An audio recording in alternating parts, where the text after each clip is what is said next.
بسم اللہ ہر الرحمن آدمی الرحیم۔ دنیا میں داعی بن کر کے زندگی گزارے،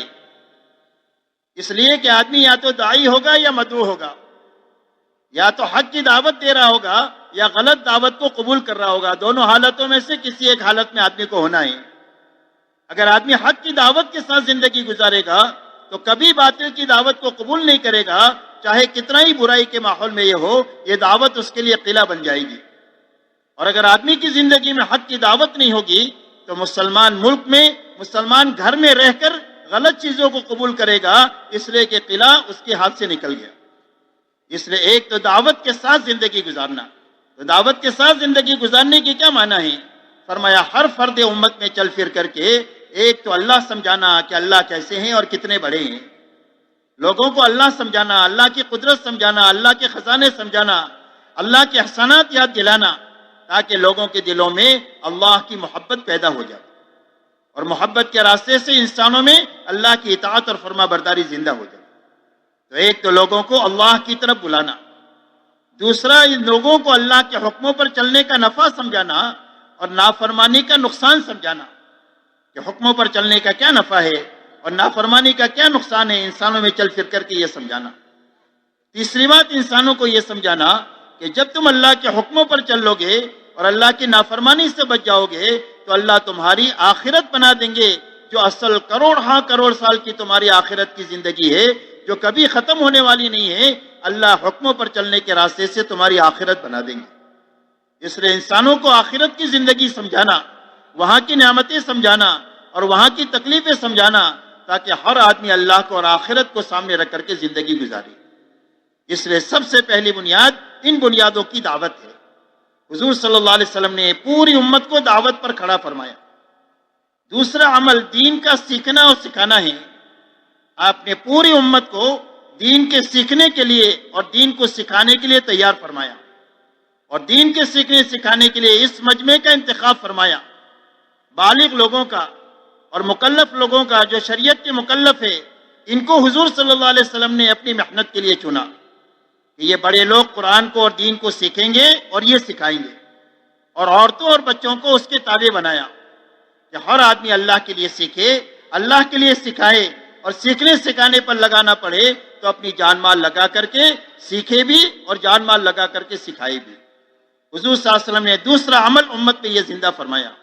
اسی لیے 100% ایمان والے علم کے ساتھ زندگی گزار رہے تھے، جہالت کے ساتھ زندگی نہیں گزار رہے تھے۔ تیسری بات ذکر و عبادت ہے کہ ہر فرد امت جو سیکھ رہا تھا اس پر عمل کر رہا تھا، اسی کا نام عبادت ہے۔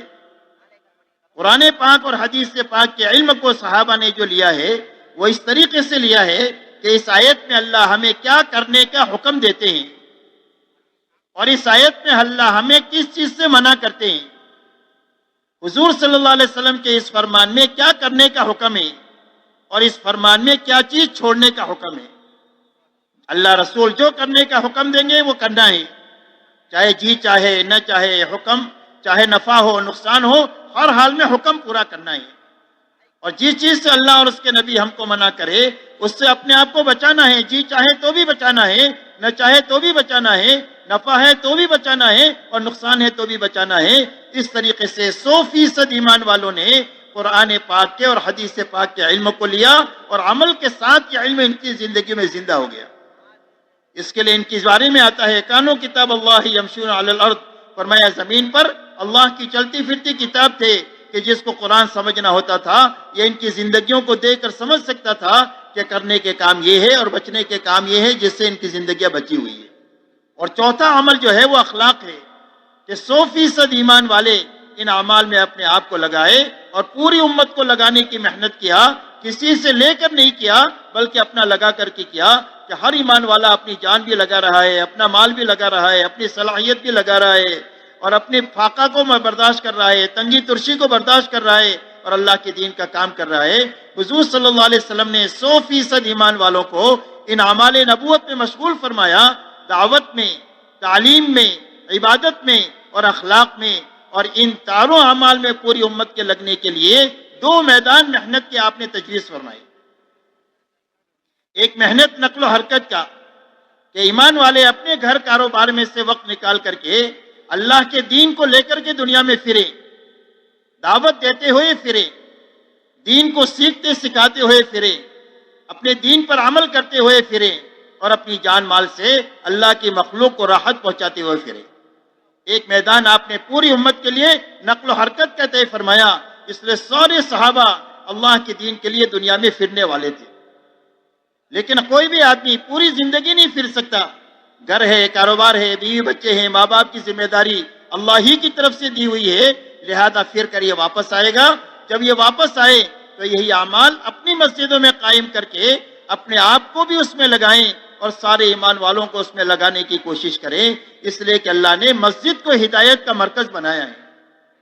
اسی لیے فرمایا ان اول بیت وضع للناس الذی ببکۃ مبارکا وہدی للعالمین، فرمایا سب سے پہلا گھر جو انسانوں کے نفع کے لیے بنایا گیا ہے وہ مکے میں بنایا گیا ہے، اور اس کی شان یہ ہے کہ وہ برکت والا بھی ہے اور ہدایت کا مرکز ہے۔